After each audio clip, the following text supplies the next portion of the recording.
Previously, on Subliminal, Rory learns Grimm's tragic story and why he insists on helping Rory escape. Meanwhile, Crane's theories on how to exit reality and find Rory fail, but in Robin's dreams about her childhood, lead her to call in Darwin Lativer. Hopefully I said that right. Let's see here. LaRose, Larson, Latchford. Aha! Darwin Lativer. Looks like he still lives in the area. Well, that makes our jobs easier. Sure does. Come on, let's go get him. Wait, what? What do you mean, let's go get him? Crane seems puzzled. I mean, let's head over to his place and interrogate him. Why not just call the guy? I don't know many people who would be happy about 3 strangers showing up at their house completely uninvited. Ugh, fine. But if he doesn't pick up, we're going with my idea. Robin dials Darwin's phone number. For his sake, I hope he picks up.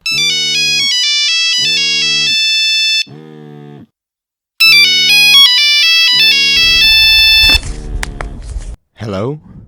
Who is this? Oh, hi. Is this Darwin Lativer? Yes? Oh, okay, good. Well, I've been trying to reach you about... Sorry, not interested. Everyone stands in silence at Robin's embarrassing performance. I don't think that could have gone worse. Yes, very unfortunate. Anyway, time for plan B. No way. I'm calling him again. I never get to have any fun. Hello? Wait, Darwin, don't hang up. It's me, Robin Bailey. There's a temporary silence. Robin? I'm sorry. I didn't recognize your voice earlier. It's been so long. No, it's okay. I really wish I was calling just to say hi, but I need your help. There's always a catch, isn't there? So what's up? Well, it's about my brother. Robin, you know... Yes, I know. Just please hear me out. A few days ago, he vanished without a trace, and the police wouldn't do anything, so his roommate and I met up with the PI, but we haven't been able to uncover very much. Right now, you're our only lead. I'm sorry. Darwin, please. I know I'm asking a lot from you, but I don't know what else we can do. Okay. Since it's you, I'll help. Thank you, Darwin. It means a lot. While those 4 sort out their rendezvous, Rory has been working on his way towards confronting his past. The playground, huh? Were you picked on by some of the other kids? Huh? Oh, no. Kids wouldn't really come to this park very often. Okay then. What exactly is it that drew you here? I'm not sure. Well, we know this has something to do with your childhood, right? Did you meet someone important here? Right then, something in Rory's brain clicked. Wait, someone important. The bus stop shouldn't be too far from here. That must be it. Attaboy. Lead the way. As advertised, the two head over to the corner of the street only a few minutes away. A stop sign glares down on them with its crooked neck and rusted face. The white letters nothing more than an intelligible smear. Now what? Pardon? Your experience, what usually happens after this? Do I just wait here for something to happen? Lad, confronting your past isn't as simple as visiting places. It certainly helps. But what matters is knowing the deeper reason that drew you here to begin with. I don't know what could have brought me here. All I ever do is make mistakes and ruin other people's lives. It could be anything. The looming stop sign creaks ever closer to the 2 men. Ah, I see now. See what? That I'm a soul not worth guiding? Is that it? You've trapped yourself with these ideas. Ideas that you're trash, rubbish, you name it. But that's just from your perspective. You gotta try to see things from another. What are you talking about? Of course that's how I see myself. That's how everyone does. That's all I am. The stop sign groans again, spindly arms of rust reaching towards Rory. I wouldn't be so sure about that. You know what I see, Rory? I see a survivor. Oh yeah? You want to know what I see? Some nutjob optimist from almost hell. An optimist, maybe. But I know your will to go on is much more than just stubbornness. You've got a fighting spirit, boy. Somewhere deep down, you believe. Believe that there will come a time when you can forgive yourself. What are you, a psychiatrist? How can you know? You've already proven it to yourself. Why else have you pushed on until now? No, it's not that deep. I didn't want to get killed by those monsters is all. The stop sign halts. Is it though? What about before you came here? You pushed on then, too. The sign begins to creak again. This time it's retreating. Like I said, Rory, you've trapped yourself. You only ever see one angle. I'm not saying it's easy, but it's always good to look at things Grim picks up a shard of glass. Rory sees a broken man staring back at him. from a different perspective. The man continues to stare at Rory. He may be broken, but maybe, just maybe, he can find a way to put himself back together. I think I understand now. The rusty sign stands tall like it had before. Not that it can move. It's only a stop sign after all. I know all this has something to do with him, but we have to go further to do that. Grim, Yes? I think school's starting soon. A thunderous roar erupts from down the street. A mass of twisted metal emerges, sending tremors all throughout the neighborhood. The overpowering smell of melting rubber and gasoline fills the air. The metallic beast breaks engage, releasing an ear-splitting screech before finally stopping in front of the men. Its doors open to a driverless seat with an equally unpleasant noise. Whoa. You ready?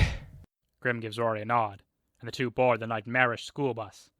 They sit down in the leather seats that feel almost too human before the bus continues its journey. In the meantime, why don't we check up on our investigators? Ah, there's the man of the hour. Come, take a seat. Oh, sure thing. Darwin takes a seat in front of Crane's desk. Suddenly, he's assaulted by the blinding light of a desk lamp. Where were you on the night of the disappearance? Jesus Christ, Crane, we're not interrogating him. Oh, right. Sorry. I got a little carried away. So, Mr. Lativer, you're probably wondering why you're here. Not really, no. Robin told me over the phone. Good. I was testing you. What? But enough messing around. What you're really wondering is what we already know. Much to the dismay of everyone, You see, Crane catches Darwin up to speed in unnecessary detail. This all seems a little far-fetched. exactly my point. None of it makes any sense. Darwin is at a loss for words. We've only been able to see through a small keyhole. But if there's a keyhole, that means there's a door. What I'm hoping is that you're the key we've been looking for. Yeah, that doesn't help. Doesn't matter. What matters is that you were singled out because of your connection with Rory. Robin tells me you two knew each other since you were kids. So, there's got to be something important that can bring us closer to finding him. That's not something that's easy to talk about. Meh, I can work with that. We know you need to be in a dream-like state to access the liminal realm. But I'd like to be able to guide you through your thoughts while you're there. Whoa! Hey, I never said... What are you suggesting this time? Why, hypnosis, of course. What? You're gonna swing a pocket watch in front of my face or something? I take great offense to that. That's not how hypnosis works. Do you even have any training? Well, there's a slight possibility that someone might have allegedly gotten kicked out of that course. But my point is that putting Darwin in a relaxed enough state should hopefully let him bridge that realm gap while still being responsive to us here. Well, we don't really have many other options. Yeah, I say we go for it. Where's my say in this? It's settled then. To the couch bed. And with blatant disregard for Darwin's opinion, Crane begins his hypothesis session. It takes some time, but in the end, Darwin gets relaxed enough to state. Okay then, Darwin. What's the first thing you think of when it comes to Rory? I think of... Our old school. Rory and Grim step off the bus. The imposed school casts its frigid shadow upon them. Whoa. Are schools usually this big nowadays? Nah, this place must be playing tricks on us already. That checks out. Remember not to let it get to you when we go in. Mm-hmm. Grim and Rory enter the school and are met with a sea of thousands of people. Jesus Christ. How are we... Wait. Grim, I think I can hear something over there. Follow your gut, boy. I'll be right behind you. The crowd does little in impeding the two. Every person faceless, easy to push past as though they were made of cardboard. Rory reaches a doorway, leading to empty blackness. Oh, this feels so wrong to walk on. Huh. Grim? Rory turns around, expecting to see his guide. Instead, he's met with more darkness where the school just came from should have been. Come on, I'm being serious. What do you want to be when you grow up? Uh-huh. In the unending blackness, Rory sees something in the distance, as though illuminated by a spotlight. He gets closer and sees two children having a discussion. Well, if I can't be a superhero, I'll be a firefighter. That's close enough, right? They help people and they can't get burnt. Firefighters aren't immune to fire, dummy.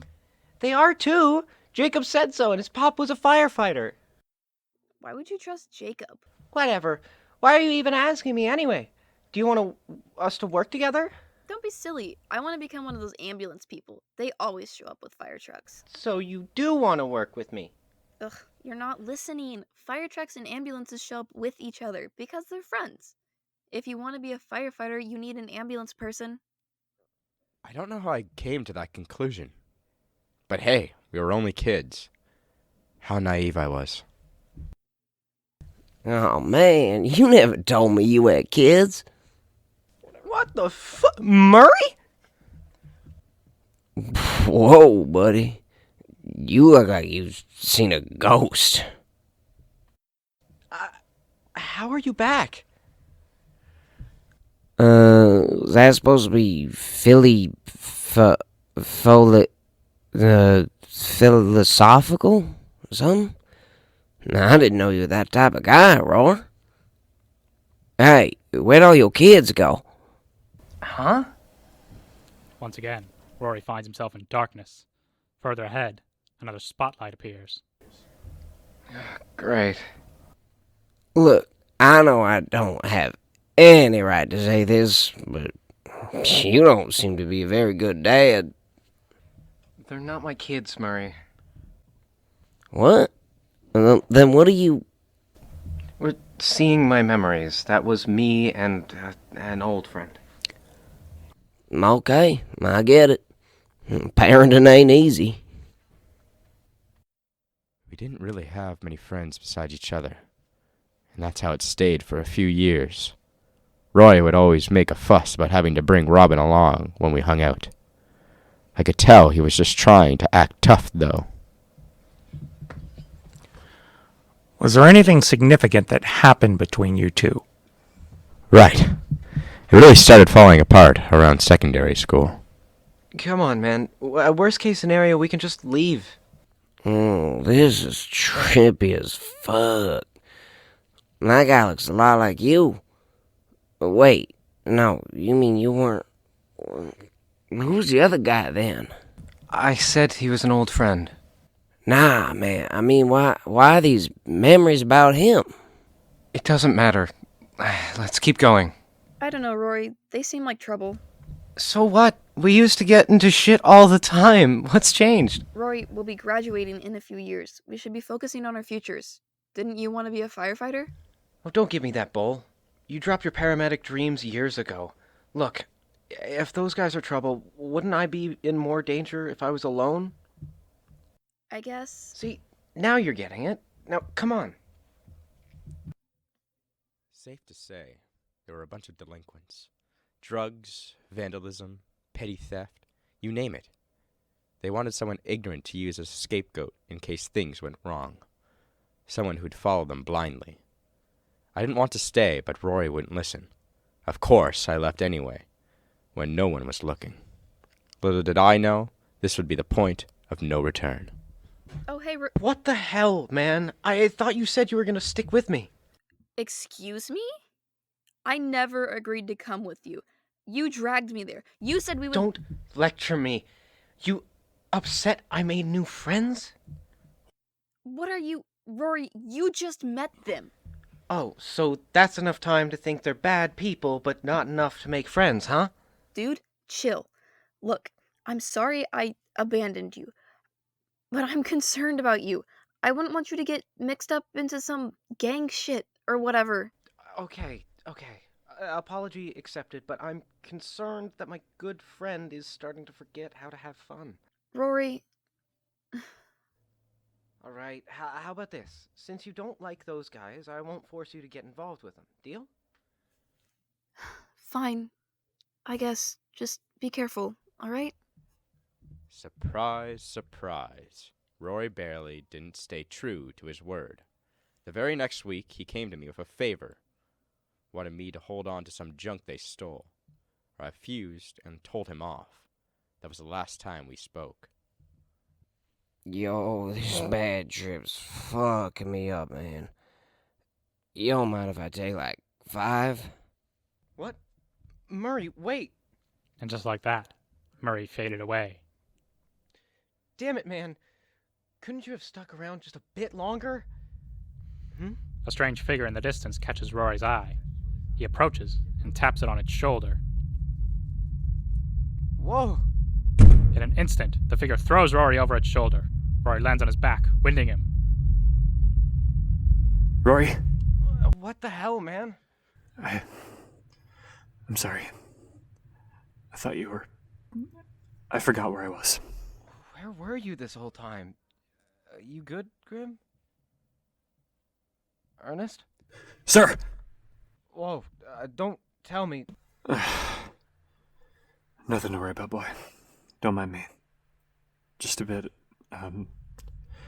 disoriented. Right. We're on your mission, remember? Did you manage to find anything? Yeah, but do you feel that trembling? Can't say I do. Maybe you hit the ground too hard? Again, sorry about that. Whatever. It doesn't matter. I've been following these spotlights of my memories. You keep your eyes out for the next one. Naturally, Rory didn't stop associating with those guys. I wanted to ignore it all, but a part of me still wanted to help him. So I ratted them out. I knew I couldn't talk him out of it, but I figured maybe he'd learn his lesson this way. Unfortunately, one of them found out who tipped off the cops. Is that you? Those folk you're with seem like trouble. Yeah. Delinquent, I see. What are you guys doing with that fella? He seems out of place. 2 of the ruffians pin the out-of-place fella to the wall. A third lights a cigarette and hands it to the memory Rory. Rory, please. I I'm not your enemy, man. I'm your friend. No, you stabbed me in the back. I'm trying to look out for you. So do these guys. What's your point? They don't give a shit about you.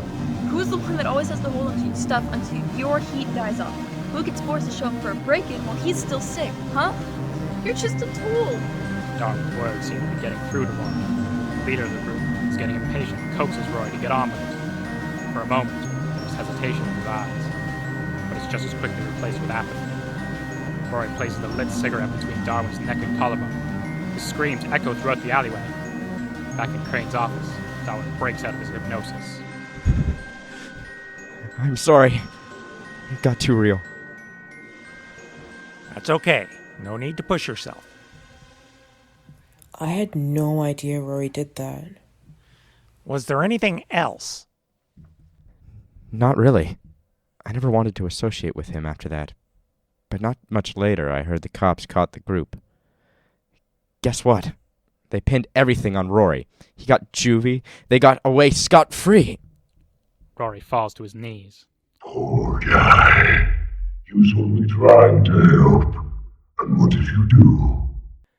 I pushed him away. Like I always do.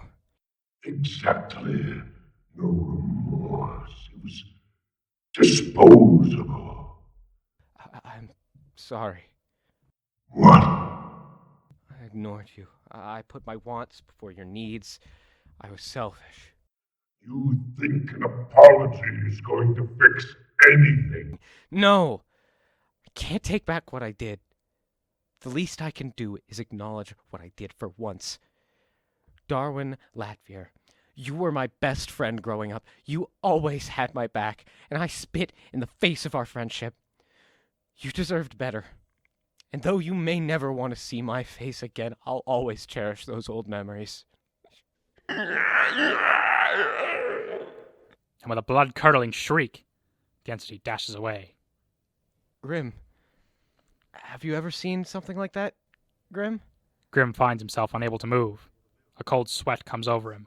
His breathing becomes erratic. Memories come flooding back. The cigarette, the same brand his fellow soldiers would smoke. Hey, are you... Whoa! Rory is swept off his feet by a violent quake. The infinite void around him crumbles away as a cacophony of stimuli invades his senses. A deafening chorus of screams and gunfire assaults his eardrums. The air becomes suffocatingly thick, thanks in no part to the piercing stench of blood, burnt gunpowder, and urine. Before him, an impossibly large entity, made up of rotting corpses and warped metal emerges. Found you. To be continued in Chapter 8 of Subliminal.